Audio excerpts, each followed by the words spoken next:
Vamos a empezar con el capítulo 9 de codificación. El objetivo es implementar el diseño de la mejor manera posible. Como lo hemos venido repitiendo, la codificación afecta el testing y el mantenimiento. Como los costos de ellos son muy altos, el propósito de la codificación, lo que nosotros vamos a nombrar como una buena codificación, es escribir un código que reduzca tales costos. El objetivo no es reducir los costos de implementación, fíjense que no es lo que uno tendría a pensar inicialmente, sino reducir los costos del testing y del mantenimiento. Facilitar el trabajo de quienes tienen que testear y de los que tienen que mantener el sistema que se va a codificar. Un programa se lee mucho más frecuentemente que el tiempo que se demora en escribirlo. Por ende, los programadores leen el código muchas veces para hacer debugging, extenderlo, modificarlo, etc. Repito la definición de debugging por si acaso no se la acuerdan, pero básicamente debuggear, lo que se suele decir, es buscar dónde está el error, que ya se sabe que existe un error y tratar de encontrar qué parte del código es la que genera que el sistema ande mal. Quienes mantienen el código invierten mucho esfuerzo en la lectura y en la comprensión del código. A veces es la persona que lo escribió inicialmente y otras veces no. Otros desarrolladores leen el código cuando agregan otras partes del programa, etc. Entonces, el código debe ser fácil de leer y fácil de comprender. Pero muchas veces esto lleva a que no sea fácil de escribir. Afortunadamente, el experimento de Weinberg muestra que los programadores responden a los objetivos que se les imponen. Este experimento fue muy interesante. Básicamente se agarra un grupo de programadores, se lo divide en grupos, en subgrupos. Supongamos que fueron 3, ni me acuerdo en cuánto fue que se dividió, pero a un subgrupo se le pide que por favor haga un código sumamente entendible, legible. A otro grupo se le pide que haga un código eficiente y a otro grupo se le pide que haga un código rápido, rápido en ser escrito. Y lo que se demuestra es que el primer grupo de gente logra un código sumamente entendible, el segundo grupo logra un código sumamente eficiente y el tercer grupo logra un código eh, rápido. ¿Y a qué se refiere esto? A que si uno a la gente le pide algo, suele dárnoslo. A veces hay que simplemente entender cómo pedir las cosas. Entonces, de ahí viene por qué me interesa a mí en la parte de codificación decirles a ustedes que lo que nosotros necesitamos es que el código sea fácil de poder ser modificado o de poder encontrársele errores. Cosa de que ustedes, si se ponen en la mente eso, más aún se ha demostrado que si a las personas uno le dice este código va a ser revisado por otra gente en busca de errores, las personas suelen codificar mejor. Es importante, como quien diría, tratar de, cuando hacemos algo, hacerlo lo mejor posible. Ese sería, a la larga, lo que demuestra este experimento. Principios y pautas para la programación. El objetivo principal del programador, entonces dijimos, es escribir programas simples y fáciles de leer con la menor cantidad de errores posibles. Por supuesto, también deben hacerlo rápidamente para que su productividad sea alta. Existen principios y pautas para la programación que pueden ayudar a escribir código de alta calidad o fácilmente comprensible, que sean fáciles de testear y fáciles de mantener. ¿Cuáles son errores comunes dentro de la codificación? Tenemos los memory leaks, intentar liberar una memoria que ya fue liberada, diferencias de punteros a null, falta de unicidad en direcciones, errores de sincronización, deadlocks, condiciones de carrera, sincronización inconsistentes. Esos suelen ser errores típicos de cuando tenemos paralización. índices de arreglo fuera de límite, esto es muy común y fíjense que también de alguna manera son algunos de los errores que nombramos allá en nuestra primer clase, algunos son tienen que ver con esto, excepciones aritméticas, justo por eso de poner erróneamente un menor igual por un igual o un menor igual por solo un menor es muy muy típico.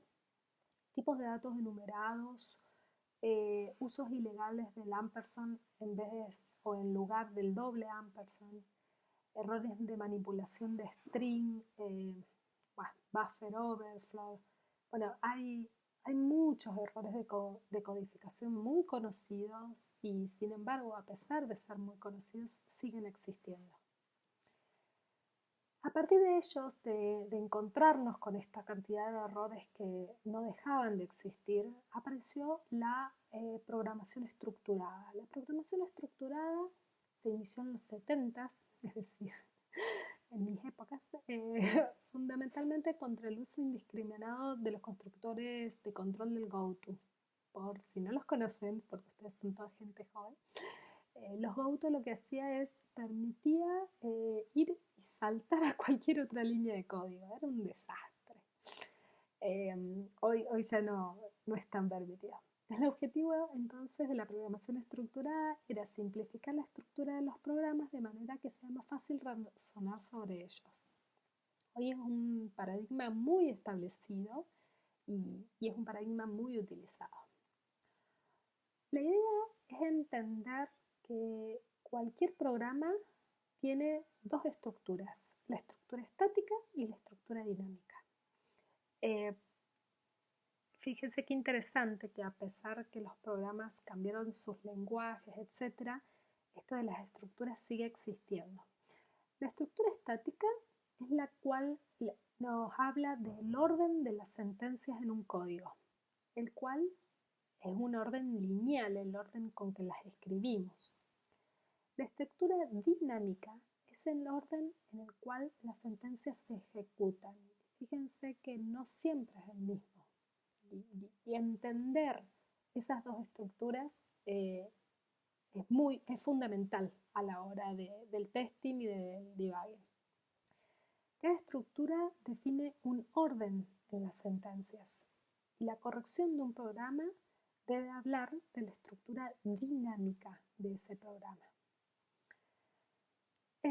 Para mostrar que un programa es correcto, debemos mostrar o debemos hablar del comportamiento dinámico o el comportamiento esperado. Por ende, debemos poder razonar dentro de esa estructura. Pero la verdad es que los razonamientos o la previa que uno hace es un análisis del código del programa. Entonces, lo que hacemos es inicialmente trabajar en la estructura estática, que es la justificación del comportamiento de un programa se realiza sobre el código estático. Esto sería más simple si ambas estructuras, la dinámica y la estática, fueran similares. Una correspondencia cercana facilitará la comprensión del comportamiento dinámico entre estas estructuras, ¿no? Entonces, como las sentencias se organizan linealmente en la estructura estática, el objetivo es desarrollar programas cuyo flujo de control o su estructura dinámica sea lo más lineal posible.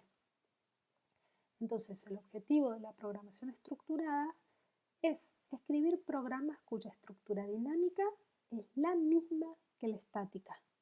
Las sentencias se ejecutan en el mismo orden en que están presentadas dentro del código. Los constructores de la programación estructurada son de única entrada y única salida. De esta manera, la ejecución de las sentencias se realiza en orden en que aparecen en el código, ¿no? El orden dinámico y el estático pasan a ser el mismo. Entonces, la programación estructurada simplifica el flujo de control, facilitando en consecuencia tanto la comprensión de los programas así como su razonamiento formal e informal sobre estos. Los constructores estructurados no pueden ser arbitrarios, ellos deben mostrar un comportamiento claro y se puede mostrar que los if y los whiles también se pueden pensar dentro de la programación estructurada, si están bien hechos. Los lenguajes modernos soportan bien la programación estructurada. Ocultamiento, problemitas. Ocultamiento de la información. Las soluciones de software siempre contienen estructuras de datos que guardan información. Los programas trabajan sobre estas estructuras de datos para realizar ciertas funciones. En general, solo ciertas operaciones se realizan sobre la información. Piensen en lo que hablábamos recién, es decir, en las clases pasadas sobre las clases y qué operaciones nos permiten hacer y cuáles no. En general, solo ciertas operaciones se realizan sobre la información, los datos solo se deben manipular a través de ellas. En consecuencia, la información debería ocultarse de manera que solo queden expuestas a unas pocas operaciones. Las estructuras de datos son ocultadas tras las funciones de acceso, que son las únicas que deberían usar un programa. Entonces, la idea es siempre analizar de qué manera estamos tratando de ocultar información y de respetar esa manera de ocultarla, no tratar de acceder a los datos internos. ¿Por qué? Porque de esta manera vamos a reducir mucho el acoplamiento. Bueno, ahí lo dice, que esta práctica es fundamental en el orientado a objetos y el uso de componentes y es ampliamente utilizado hoy en día. Algunas prácticas de programación típicas son los constructores de control, utilizan algunos pocos. Los goto, bueno, los goto por suerte yo creo que ya no se usan en general. El ocultamiento de información, siempre pensar de qué manera podemos ocultar y que cuando esté oculto no tratar de acceder a ellos, es decir, usarlos, tipos definidos por el usuario, utilizarlos para facilitar las lecturas de los programas, tamaño de los módulos y bueno, hacer el análisis de las métricas que vinimos viendo anteriormente, de tal manera que de tratar de no tener módulos que sean grandes. La interfaz de los módulos, hacerla lo más simple que se pueda. Fíjense que muchas de las cosas que vamos a hablar ahora en la parte de codificación son cosas que se derivan automáticamente de lo que veníamos diciendo en la parte de diseño sobre que a cada módulo qué cosas deberíamos hacer para que tengamos buena cohesión y buen acoplamiento. Robustez, manipular situaciones excepcionales, tratar de no ignorarlas. Y los efectos secundarios, es decir, evitarlos de alguna manera, tratar de que todo lo extra, pensarlo anteriormente que suceda. Los bloques catch vacíos, realizar siempre alguna acción, no tratar de dejarlos vacíos. Un if o un while vacío también es una pésima costumbre. Un switch case, usar los defaults para valores de retorno en lectura, leer para lograr robustez, los return en finally, no usarlos. Tratar de usar fuentes de datos confiables, o mejor dicho, desconfiar de todo lo que usamos. Y acá también me hace acordar a los errores que hablamos en las primeras, los ejemplos de la primera clase. Dar importancia a las excepciones. Los casos excepcionales son los que tienden a hacer que los programas, se los voy a plantear de otra manera. Los hackers, la gente que trata de alguna manera, hackers buenos o hackers malos, que trata de romper algo en general, lo que hacen es ir a los casos excepcionales. es una fuente infinita de huecos. Em, bueno, y existen estándares de codificación. Esto también es muy interesante entender que no solo son estándares públicos, sino que muchas veces existen estándares privados por empresa, donde los programadores, con la idea de que los programadores pasan más tiempo leyendo el código que escribiéndolo, leen tanto su propio código como el de los otros. La legibilidad del código aumenta si todos siguen ciertas convenciones de codificación. Entonces los estándares de codificación proveen estas pautas para los programadores. Cierta dependencia de lenguajes, de comunidades o de empresas. Con respecto a lenguajes, yo voy a hablar ahora, de ahora en más, un poquito de Java. Sin embargo, uno puede pensar en comunidades, por ejemplo, la comunidad de Apple exige ciertos estándares, las comunidades de empresas. eh, Tengo en particular, siempre me acordaba, yo tengo una amiga, bueno, es amiga mía de cuando estudiamos en la facultad, pero ella se fue a Canadá, se casó con otro de la facultad, dicho sea de paso, que él también se fueron a Canadá y allá trabajan y él trabaja o trabajaba ahora, hace mucho que no sé en qué trabaja, pero bueno, trabajaba haciendo jueguitos, que era su pasión, por eso se fue a Canadá, porque ahí lo hacían y le gustaba mucho. Y ella entró a trabajar en una empresa que básicamente llevan impuestos, pero es una mega empresa, no estamos hablando, no me acuerdo, ella me dijo en algún momento el tamaño de la empresa, pero era inmensa, inmensa. Y me contaba lo que tardó en leer todos los estándares. Dice, nunca me imaginé que en una sola empresa sea tan difícil ver la cantidad de estándares que tenía para poder programar. Ellos programaban en C++. Es decir, ya C++ tiene sus estándares, pero en particular su empresa tenía estándares de todo, de cómo se describían las variables, de todo, porque eso hacía que la gente pudiera cambiar las cosas más fáciles. Fíjense que estoy hablando de una empresa que es un solo producto el que hacen, que maneja los impuestos. Sin embargo, yo le decía, pero ¿por qué tienen que haber tanta gente manteniéndolo? Me parecía que no es hora de que ya lo tengan bien hecho. Y ella me explicaba que como las leyes cambian, y en todos los países las leyes cambian, los impuestos también cambian. Por ende, este sistema de impuestos, que a todo esto es muy conocido dentro de Canadá y es considerado muy bueno, tenía que tener permanente gente haciendo cambios.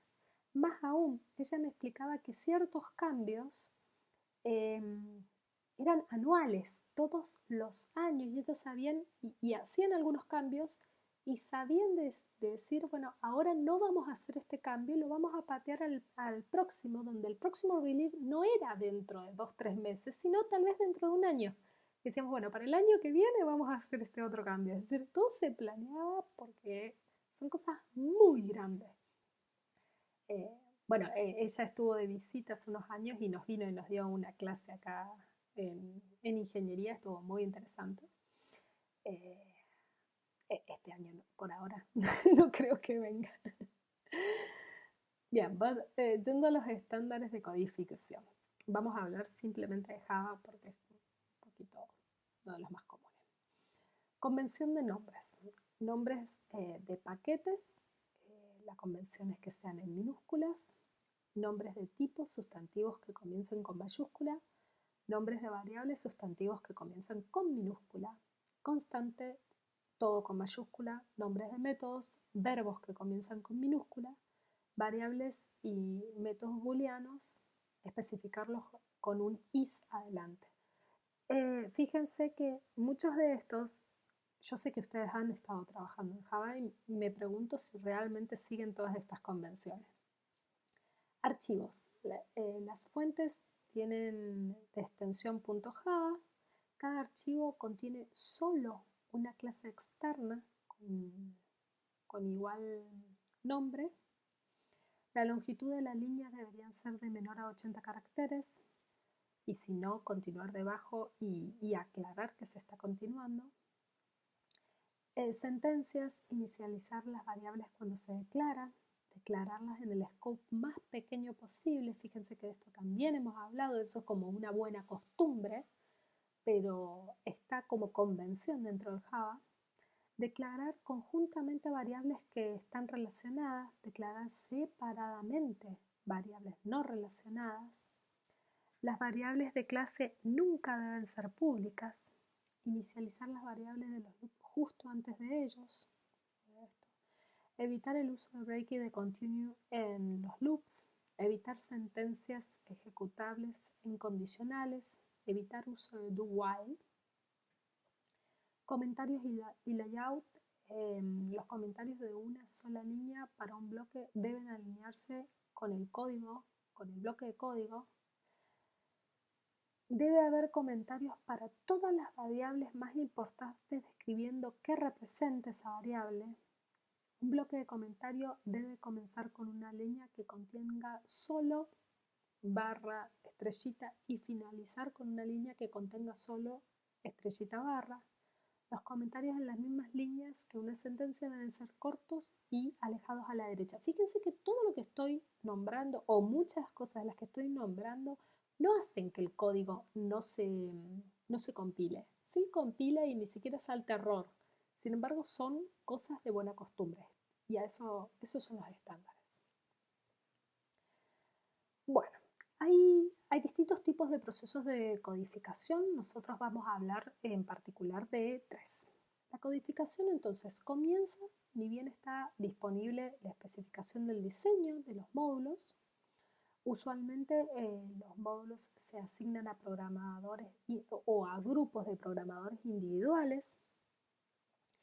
Existe lo que se llama el desarrollo top-down o el bottom-up, similarmente a lo que habíamos visto antes. En el top-down los módulos de los niveles superiores se desarrollan primero, obviamente en el bottom-up es justo al revés, los de niveles inferiores se desarrollan primero. Y bueno, ya existen diferentes procesos que son los que vamos a hablar de ahora en más. Estos procesos también siempre se toman en los parciales. A veces yo digo esta frase siempre se toma en los parciales. No quiere decir que lo que no la cuando no las digo no se tome. Simplemente quiere decir que sería como no vengan a rendir sin saber esto. Más o menos así. Entonces, los procesos básicos son, voy a hablar del proceso de codificación incremental. Este uno podría pensar que es el más estándar, el que uno más conoce. El proceso está dividido en 3 ideas. Escribir el código del módulo, realizar el test de unidad, que es el mínimo test. Fíjate, otro detalle, el test de unidad es casi el último. Debería ser el único que hace el mismo codificador. Y si hay un error, arreglar ese error y volver a correr los tests. Detalle con respecto a lo del parcial que yo decía, si contestan esto está mal. ¿A qué me refiero? Que esto es una explicación demasiado escueta de lo que realmente se hace en el proceso de codificación incremental. Entonces, por favor, esto es simplemente como para un primer pantallazo, pero la verdad es que la codificación incremental que ustedes deberían contestar en el parcial es lo que expresa este grafo. ¿Qué es lo que dice? Entonces, este grafo dice, tomo un módulo que haya sido especificado, escribo un código de alguna de las funcionalidades que fueron especificadas, luego trato de hacer el script del test para testear esa funcionalidad, luego corro ese script del test en el código que acabo de crear, si existen errores los corrijo, si existen errores y tuve que corregirlos, luego corro de vuelta los tests y cuando no haya errores voy y chequeo si he hecho o no si he cubierto toda la especificación de ese módulo. Si no lo he cubierto, vuelvo a empezar, y si sí lo he cubierto, avanzo. Proceso de codificación de desarrollo dirigido por test. Es lo que se le llama Test Driven Development, el TDD. Este proceso de codificación cambia el orden de las actividades en la codificación. Es decir, en este caso el programador primero escribe los scripts del test y luego el código para que estos scripts, para que estos tests pasen. Se realiza incrementalmente y es una de las nuevas técnicas que surgieron a partir del Extreme Programming. Pero también se usa actualmente fuera del Extreme Programming. De vuelta, si ustedes cuando yo les pregunto desarrollo dirigido por test me dicen solo esto, es como que les va a faltar. ¿Qué es lo que sí tienen que contestar? Esto. O no hace falta que me hagan el grafo. Si ustedes explican todo lo que el grafo muestra, es suficiente. Es decir, todas las aristas. En general se olvidan de algunas aristas. Entonces, ¿qué es lo que hace en este caso el Test Driven Development? Agarra el módulo de vuelta, agarra la especificación de un módulo, escribe un test para algún pedazo de esa especificación, luego genera un código con la idea de pasar ese test, luego lo corre, si encuentra errores, los corrige y vuelve a correr el test. Si no encuentra errores, se fija si el código necesita mejoras. Después vamos a hablar más adelante de lo que es la refactorización. Muchas veces esta que dice acá Improve Code, de mejorar el código, es simplemente una refactorización del código. Bueno, entonces analizo si el código necesita alguna mejora, si es necesario hacer una mejora, hago esta mejora, pero vuelvo a correr todos los tests, porque ahí durante el intento de mejorar puedo romper, así que lamentablemente tengo que hacer todo de nuevo. Y bueno, y si el código ya no necesita mejoras, pasó todos los tests, está todo divinísimo, entonces chequeo si toda la especificación estuvo cubierta. El Test Driven Development se escribe el código, entonces suficiente como para pasar el test. El código está en sincronía con estos tests y es testeado por todos estos casos de test. No es lo mismo que en el modelo anterior, donde de alguna manera los casos de test podrían quedar parte de la funcionalidad sin haber sido testeada. El problema es que la responsabilidad de asegurar cobertura de toda la funcionalidad radica en el diseñador de los tests y no en la codificación. Es como que las responsabilidades cambian. Ayuda a asegurar que todo el código es testeable y eso está bueno. Se enfoca en cómo será usado el código a desarrollar, dado que los tests se escriben primero. Muchas veces ayuda a validar la interfaz del usuario especificada en el diseño. Primero se enfoca, porque de alguna manera muchos de los tests se pueden enfocar en funcionalidades principales. ¿En qué hay que tener cuidado? Que la completitud del código depende de cuán exhaustivos sean los tests. Si yo no me olvidé de algo, de generar un test para alguna parte del código, entonces el código no será, para una parte de la especificación, tal vez el código no sea completo.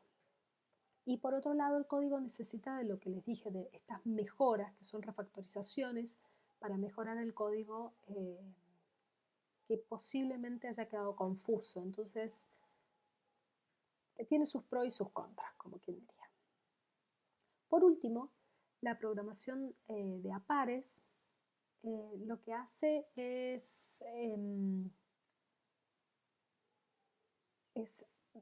bueno, el código se escribe de a dos personas en vez de escribirla de a uno. También fue una de las... surgió a partir del Extreme Programming. La idea es que conjuntamente dos programadores diseñen los algoritmos, hagan las estructuras de datos y las estrategias de cómo resolver cualquier problema. La idea es que uno tipea y el otro revisa y se señalan los errores conjuntamente. Y muy importante, estos roles se alternan, es decir, no es solo uno el que tipea, sino al fin y al cabo terminan tipeando los dos.